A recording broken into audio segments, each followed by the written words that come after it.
Hello, and welcome to the Enlightened Path podcast. I'm Patricia Walls, and I'm here with my longtime sister, Gina. Is it Veronesi? Veronesi, yeah. Veronesi. I've known her for a long time, specifically for 10 years, apparently, because we attended massage school together. Mm-hmm. So Gina is a licensed clinical hypnotherapist and massage therapist, and she's been in practice for 16 years at her office in Rockwall. She offers presence with her clients' pain, be that spiritual, energetic, or physical, and has helped a lot of people, me included. You can check her out also on a blog that she has, where she shares the tools that she discovered to heal her own pain and cultivate self-love and acceptance. She also does Zoom meetings twice a month, new and full moon, where she shares tools for releasing and also creating. And so she sent me a little note that says she longs for a world in which everyone thrives and believes that, and that starts with cultivating inner harmony. So that's kind of what she's here to talk to us about. Like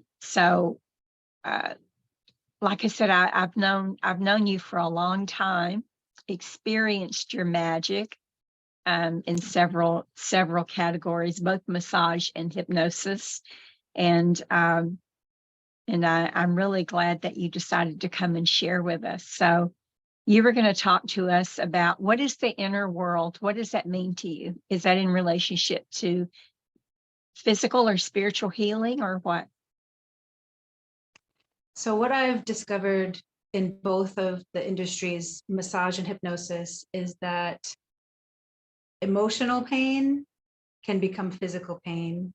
Physical pain goes to emotional pain, energetic pain. I know, and so they're very related. The spirit and the physical are so related. And that when you've exhausted all of the avenues for physical relief from doctors or healers, whatever, if you explore the inner pain that hasn't been relieved, a lot of times you'll get the physical relief. And there are several doctors out there that, John Sarno is one of them. He talks about emotional pain and how that turns into physical pain if it's unresolved. So that's really what I'm talking about when I talk about the inner world. It's really the fragmented aspects of ourselves that we disassociate from when we've had a need that had gone unmet. So any kind of trauma, but trauma is not only big stuff. Trauma is being left in your crib too long. That's a trauma. That becomes a core belief sometimes, that is like, I can't depend on someone to meet my needs. And that runs the course of your life. So that's what I mean when I talk about the inner world. So in your practice of hypnosis, how do you address that? So, well, I talk to the client and we talk about what result they are wanting.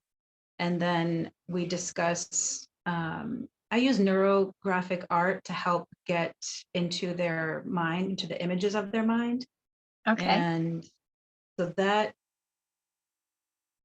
helps me access and helps them access the images and the symbols of their mind. And then when I put them in hypnosis, we would call upon an aspect that they desire connection with. So usually that's a denied, disowned, rejected part of ourselves. And I can share that one of the aspects that came up for me when I was doing this exercise was worthlessness. And so if you have an issue with value, self-value, then for me anyway, my rejected aspect was worthlessness. And when I imagined this aspect of myself, it was tucked away in a dungeon. It was emaciated. It was uncared for. It had lesions and mold all over his skin. It was a male, it was a young adolescent male. And so our subconscious puts an image on that character of ourselves, that aspect that was fragmented in a trauma or an unmet need. So what I do is go to that aspect and retrieve them and tell them I desire connection with you, and take them to a safe place and then integrate them into myself. So in this way, becoming whole. So tell me about these geometrical, you said geometrical images that you use to get people into hypnosis, you said? Oh, sure. Neurographic art. It's one of the steps. Neurographic art. It's actually fascinating. Okay, so I have some of them here actually. Where's that from? It's a art therapy. So this is an example of neurographic art. And the process of it is you write a affirmation or a worry on the back, and then you pick out power words. We pick out power words, and then we go 7 levels deep word association. And that helps you to really get down to the root of the issue in your thought process. And then we have there's an idiomotor response between the hand-eye coordination when you do this art. So you do the affirmation, you do the word association, you scribble for 3 seconds with your eyes closed. And then anywhere that there is a intersection, you smooth it out. So these used to be, like intersections, and you smooth them out and then you make it into an arc. And the process of doing that smooths out the issues in our subconscious. And it's fascinating. I encourage everyone to look it up. Neurographic art. Wow, that is I haven't heard that one before. That's interesting. Mhm. And so the hypnosis that you do is more focused hypnosis, but you also do past life regressions, right? Oh, yes. Oh, I love past life regression. That's probably my favorite because there's no pressure for anyone to really do anything. We just let a story come up and we let the subconscious really show us the things that are going to benefit us for that specific session. Yeah. Yeah. Yeah. I love past life regressions. I've learned so much just by witnessing other people's events. So, and how are you incorporating that with massage therapy? Incorporating hypnosis. Can you? Is there a way to incorporate hypnosis with massage therapy? Well, yeah, I think I haven't done this personally, but I've witnessed a massage therapist speaking a guided meditation while she was doing body work. Yeah. So yeah, absolutely. Guided meditation through the process of massage. But I feel like a lot of times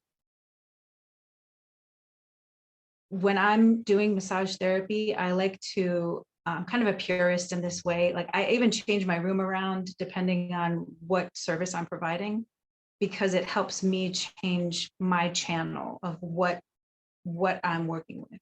So Okay. I try to think about it the other way. Like if I'm doing hypnosis and someone is in a vulnerable state, am I going to touch them? I mean, I only touch people on the head or on the hand during hypnosis because it's a vulnerable state, right? Yeah. Of emotion, of spirituality. And then with massage, I mean, some people are naked, so, and they're covered, but it's another vulnerable state. So I like to keep them separate. But I have That clients would that make come. sense. There, I don't know why I even asked that question, but that would make perfect sense.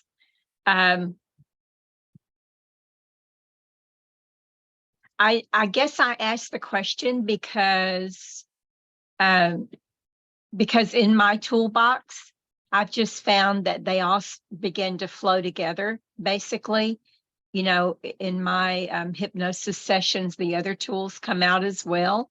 But yeah, I mean, logistically, I can see how you could not mix the two because you wouldn't want to. I don't touch someone when they're in hypnosis either.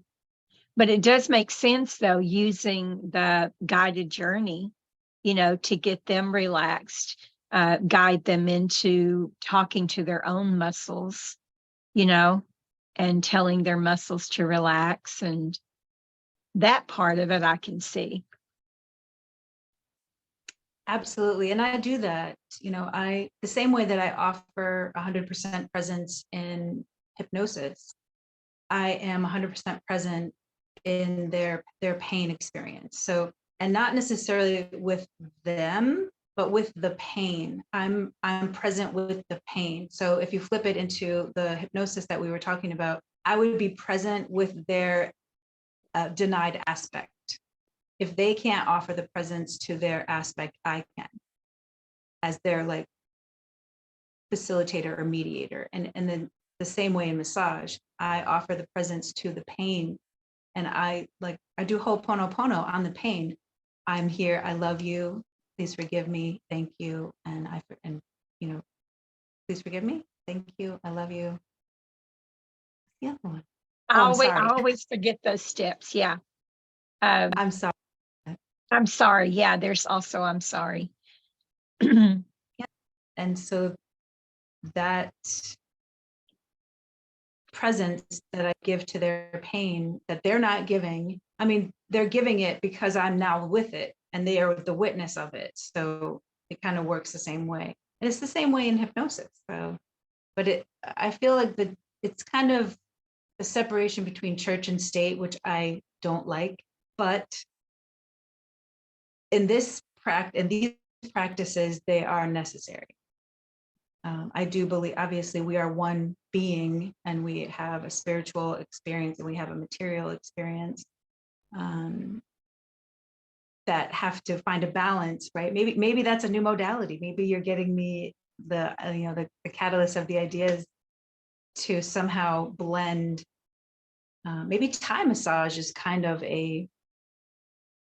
because you do it clothed. I'm sorry, my gears are turning now. I'm trying to think like how I could like a somatic therapy where my hands are on them. And you know what? That brings me to an idea. I was at a retreat in Florida in November, and we did kind of that. I held a client, a participant of the retreat, as a child. We were both sitting on the ground, and her head was on my chest, and I held her as if she was my infant and I was her mother.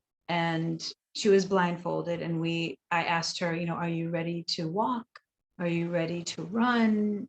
Are you ready to go walk on your own? And so there was different steps along the way of development. She wasn't necessarily in hypnosis, but she was definitely accessing her inner world, having been blindfolded. So I guess that's kind of a way how integrating touch and imagery. Well, they usually bring up stuff for a reason. So, but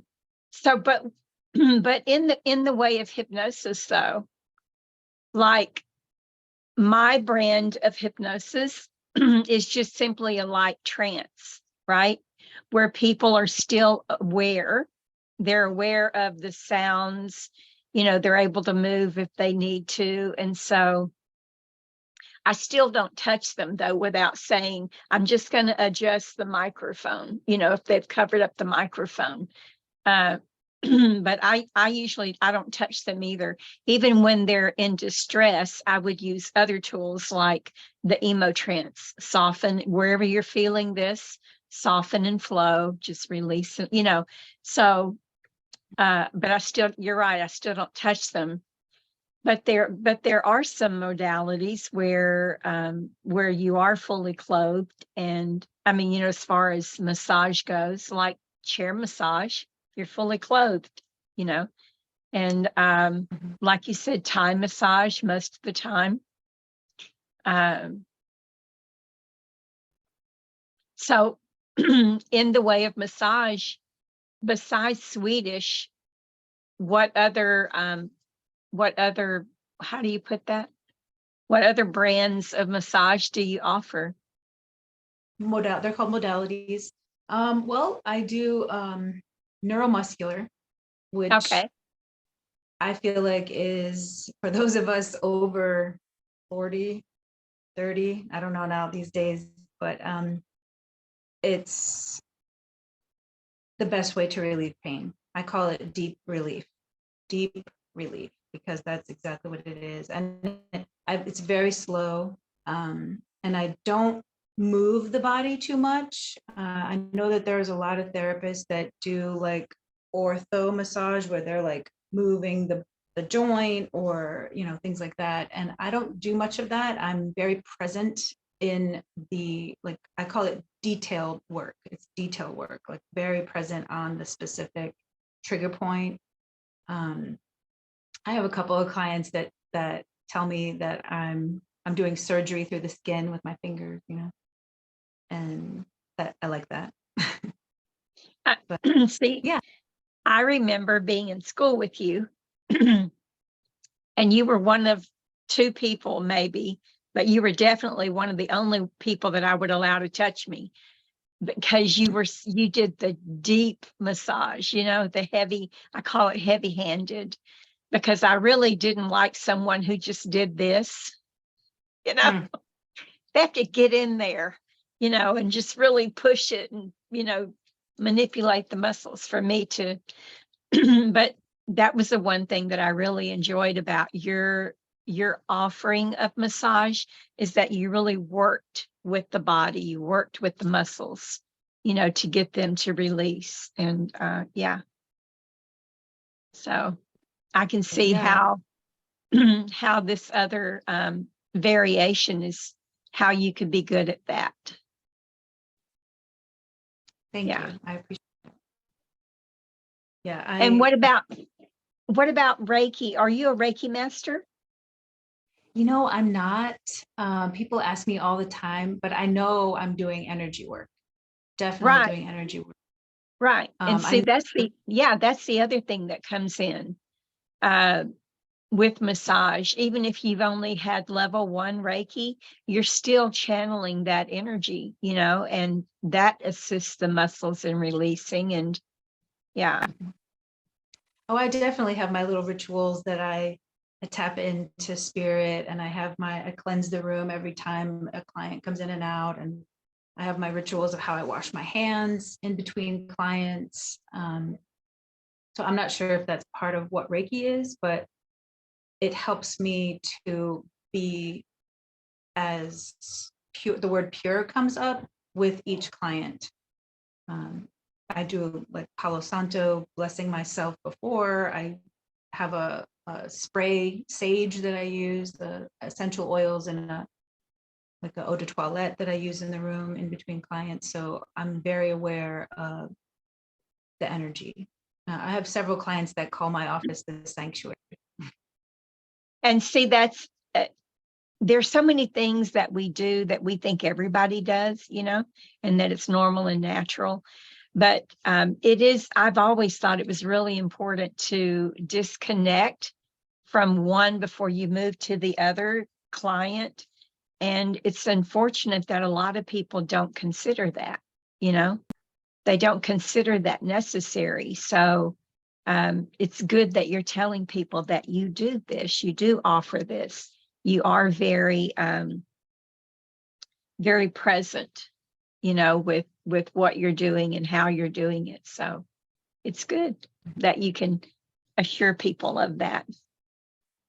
And recently I started working barefoot, and it has helped my body mechanics immensely. And it's reduced my own pain as a massage therapist, as a service provider, and so I encourage people to start doing that too. Yeah, barefoot. Oh, talk to us about relationships. You were going to share something about mastering relationships. What does that entail? Yeah, relationships. Well, the number one thing in mastering relationships is speaking truth. And yeah, so, okay, well, let's start with people pleaser syndrome, right? Yeah. A lot of us in this community are empaths. And I believe that we became empaths because of survival instinct, because of a coping mechanism of people pleasing, Right. trying to figure out how we can survive the room, a family, a corporation, wherever you're working, how to survive. And in that, it's also it's a benefit to learn because we have empathy, true empathy with the other people that we come in contact with. But on the other end of the spectrum is we can pull people who don't express themselves to us because we can express for them. But it's so painful to be that. It's so painful to express for someone else who won't express. So mastering relationships starts with truth. And first, truth to yourself. Am I pretending? Am I coping? Am I lying? And then to myself. And then am I doing that to others? So truly exploring complete expression of yourself and giving yourself the patience and the time to do it. A year ago, Patricia, I couldn't have even spoken this much. I rarely speak this much. And because of something called circling space, my friend Vicky Howie runs that. I have been able to find my truth and then find the ways to express it. So I give her a lot of credit and the space that she provides to do that. And what does that look like? Circling. You said circling space? What does it Yes, look so like? it's a virtual group. There's 45 meetings like per month that you can log into, and there's several different facilitators. I'm not one yet, but so we meet virtually. The event that I was discussing, that was a circling space event that took place in Florida, and she had one in Norway. I think there's going to be another one. We might have one in Dallas. I'm really excited to possibly host that. Good. And yeah, so circling space came from circling, which is a different focused way to circle.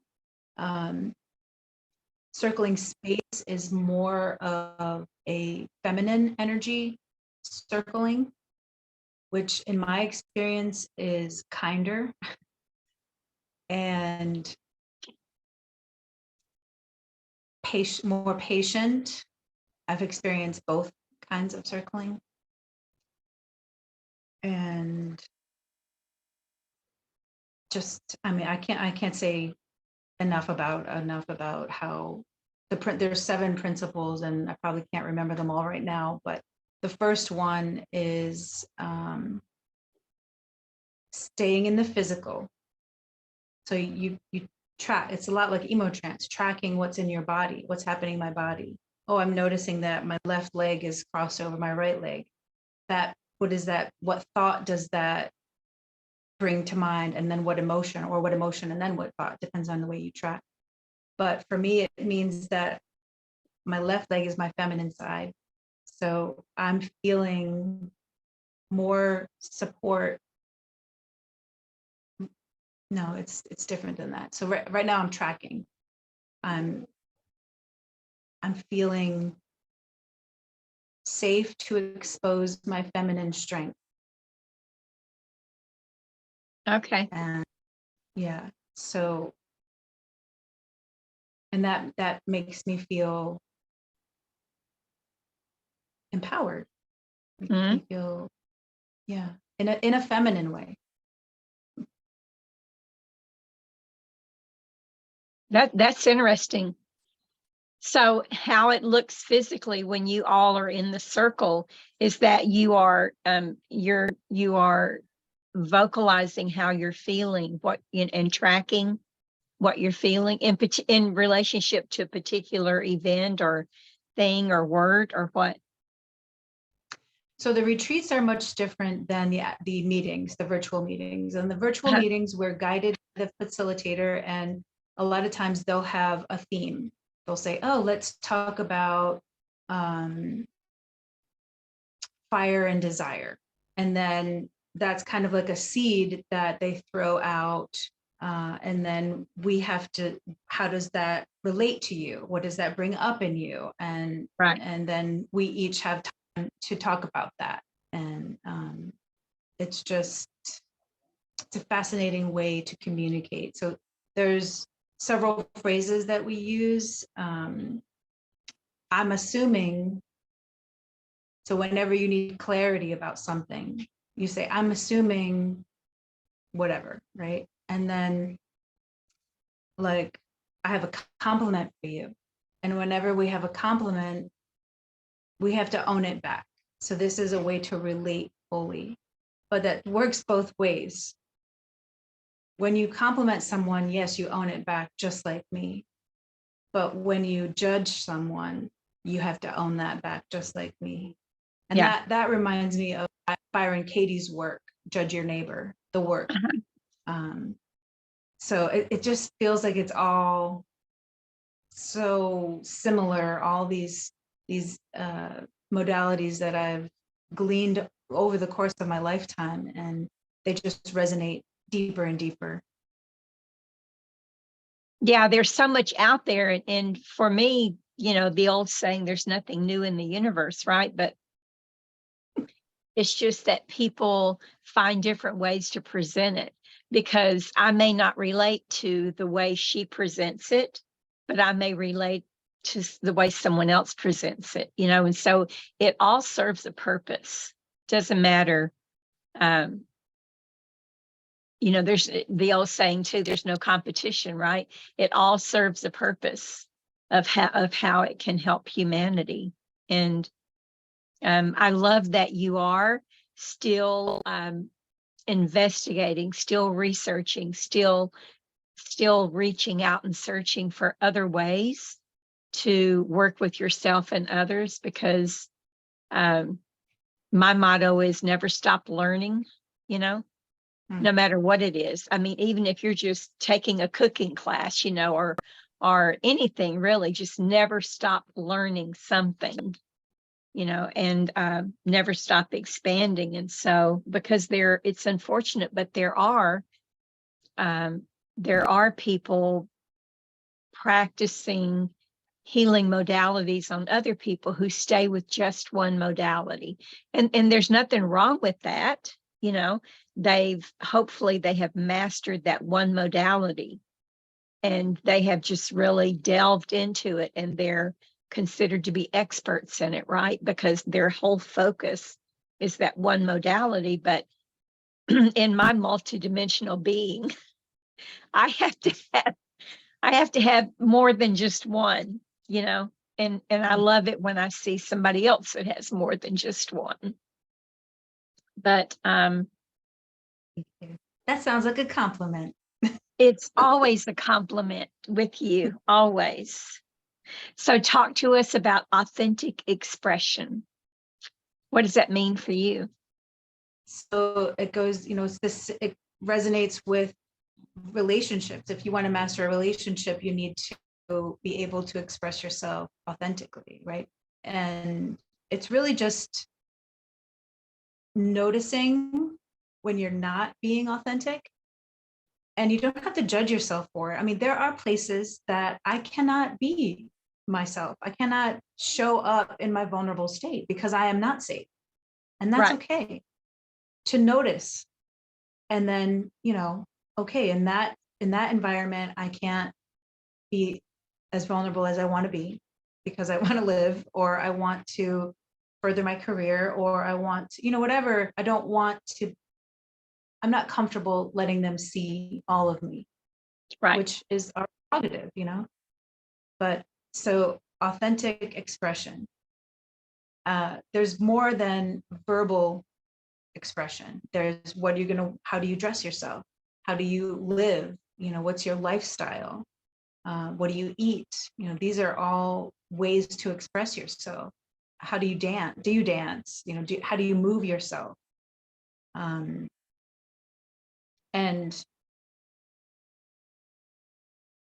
noticing the people you do feel safe with.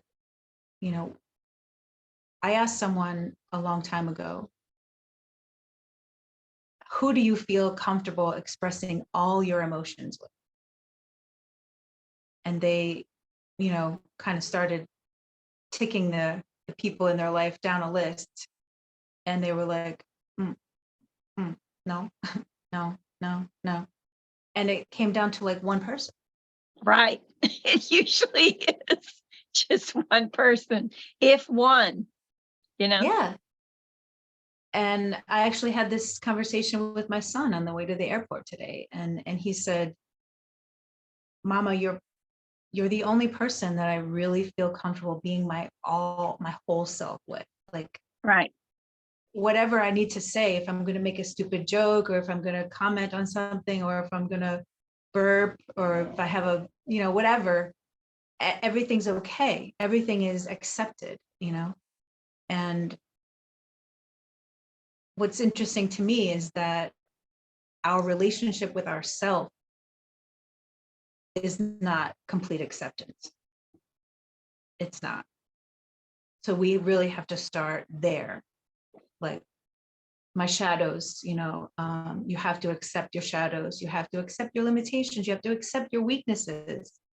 And that acceptance, then you start to allow them to express, yourself, to express those parts of yourself. And until you have that complete self-expression, you will not have the joy that is possible, the potential joy that is accessible.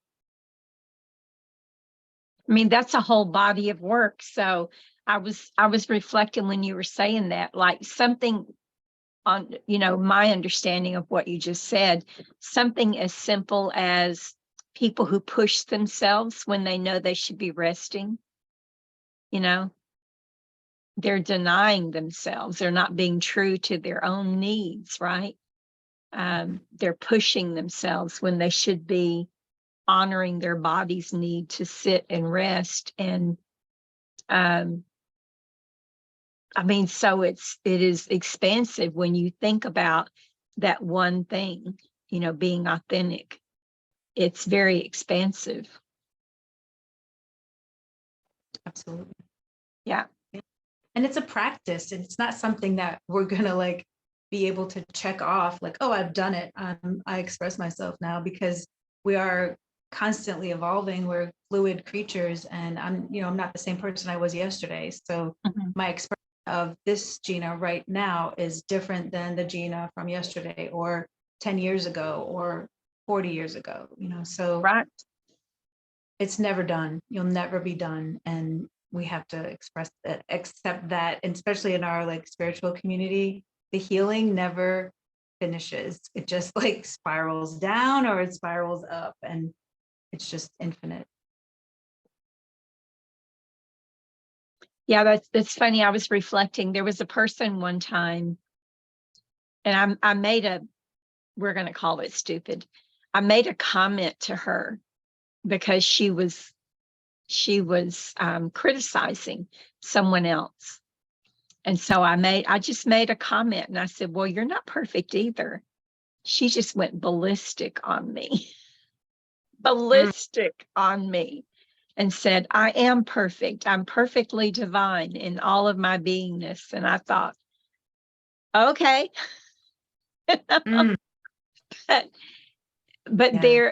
there's always everything is multidimensional, right? And so we are taught, or we're programmed on one side that we're flawed, and we accept those flaws and we work on them constantly. Sometimes we just ignore them and pretend they don't exist. But then the other side of the spectrum is that we're programmed to believe that we are divinely perfect, and that if we say that we're not perfect, then we're going to manifest that in some way or another.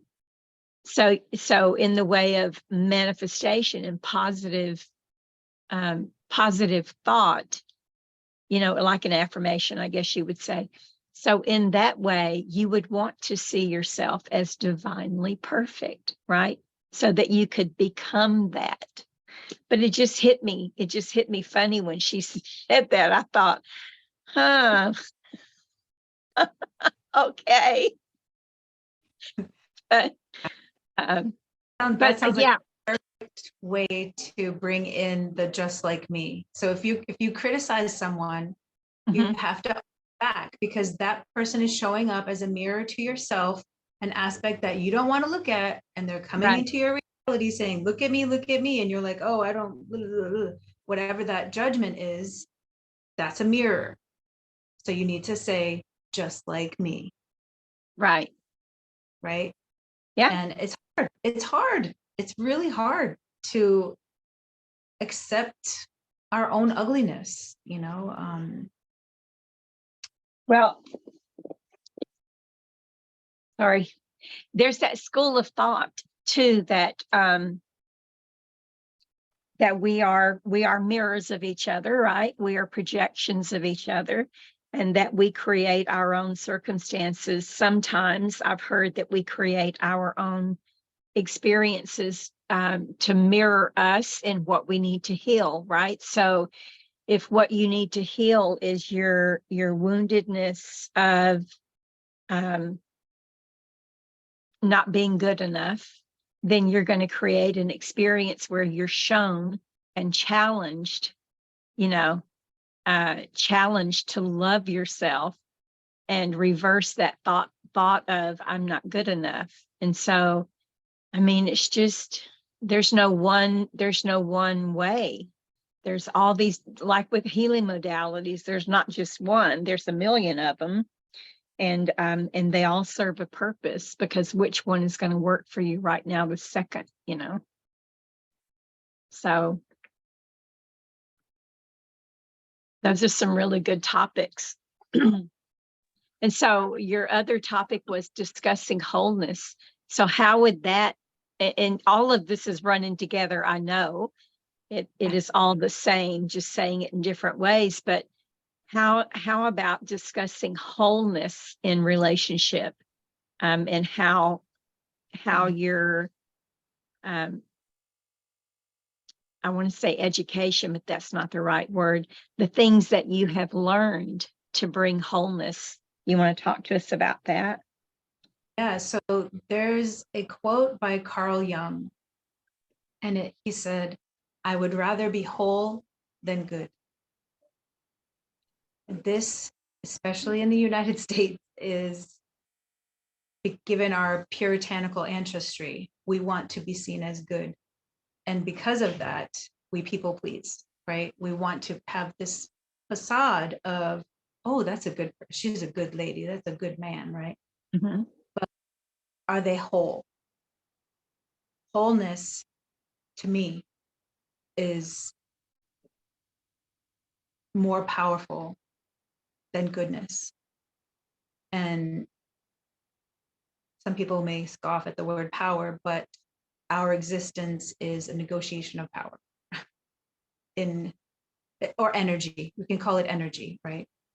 A negotiation of energy. Here we have an equal expression or transaction of energy, and then there are some instances where you can feel the energy is off, right?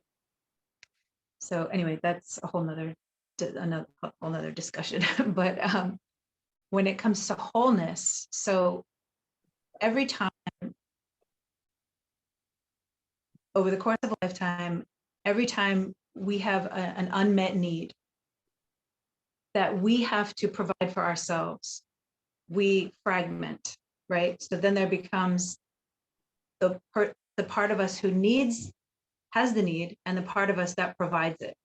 So that's a fragmentation. Over the course of a lifetime, how many times have you experienced an unmet need that you needed to meet yourself? Right. You know, for me, it's many, many times. And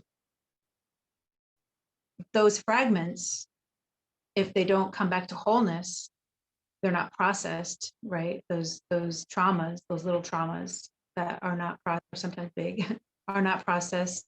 They fragment. And I like to think of, that craft that you do when you have a paper that's folded up and then you cut out the person and you string it out and there's like all of them. Well, that's what we're dealing with, this fragmented self. And there's too many of us within our inner world that want attention, have an opinion. And if they have opposing opinions, then the thing that we think we want is not going to, they don't agree. So they're going in different directions, and that we won't get what we want. We won't go in the direction that we want. So we have to get them to agree, get them back to wholeness, and then we can go in the direction that the core self wants. Does that make sense? Yeah. So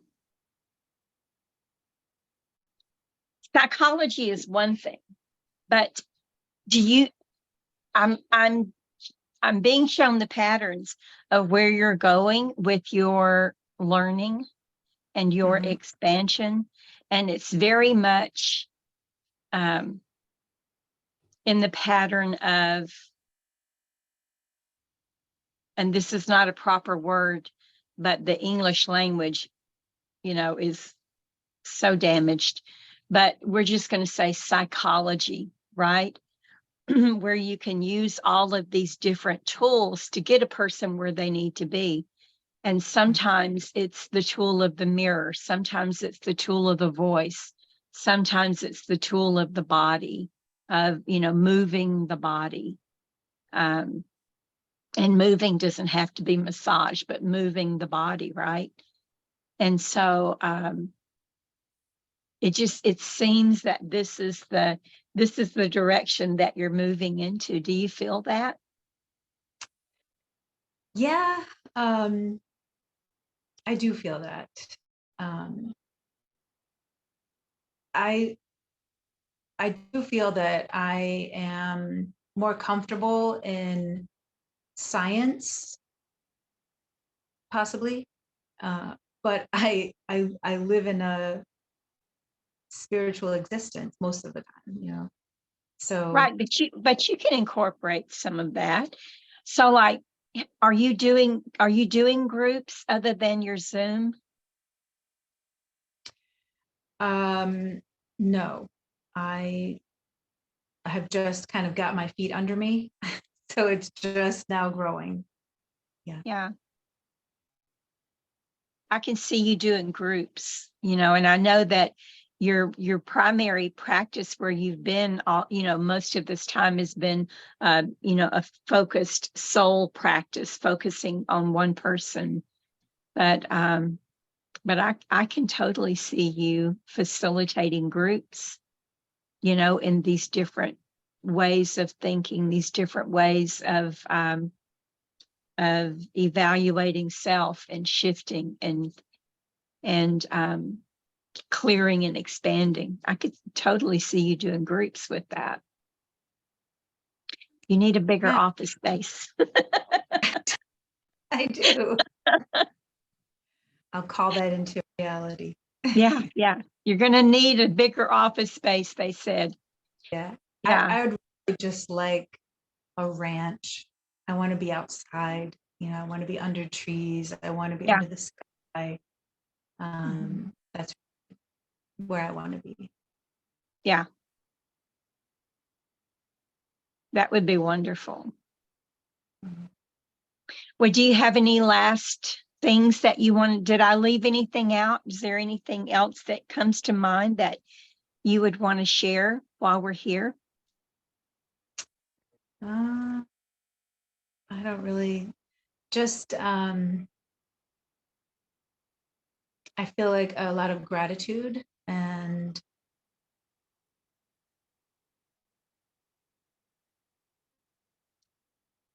like like we said before in the introduction, I imagine a world, and I'm getting emotional, where we're all thriving. Yeah. And I might not see that in my lifetime, but it doesn't mean you don't try to cultivate it. Yeah. Yeah. So if you were to, if there was something you could say to inspire others, can you think of anything?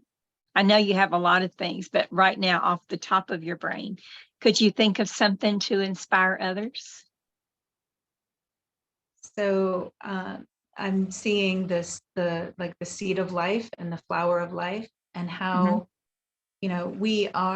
we seem small, but we have a ripple effect on the people around us. And when we take the time to love ourselves, that ripples out, and we end up loving others better, we end up loving our communities better, and we end up just making the world a better place. And I know that sometimes people think the word change is a dirty word, but I don't know, I like to be provocative sometimes. And I say, as within, so without. And when you change yourself, you change the world. Yeah, that is absolutely true. Yeah. So I, part of the podcast um, listing, I give links for you. And so I'm going to, instead of me having to look it up, can you send me the link again? Because I've had it a million times and I've misplaced it. Can you send me the link for your practice? And maybe, do you have YouTubes? Have you posted things on YouTube? I do have YouTube, and I also have TikTok. TikTok, I have Okay. more of a content on there. It's just Alchemy Love. Can you, And it but can you send me those links? And I'll put those on the podcast, on the episode announcement, so that people can contact you for a session or watch your TikToks and or group. your groups. Absolutely. And so, yeah, be sure and give me your website and your booking. If your booking link is different, give me your booking link. I But will. because I want to be able to to connect people with you. That's the whole purpose of this podcast, is to connect people, you know? So thank you very much for trusting us and coming on. I know some people, when I invite them to the podcast, they're like, well, I don't know. What am I going to have to do? And it's the answers always have a conversation with me that everybody listens in on. That's it, you know. Um, Yeah. and sometimes we even say things that aren't appropriate, you know, but So that's just who we are sometimes. Speaking of myself, just having a chat, right? yeah, sometimes I'm Miss No Filter. So that's what happens. So thank you so much for coming in and sharing with us. And I'm going to post this not only on the podcast, but also I'll share it on Facebook and the YouTube channel.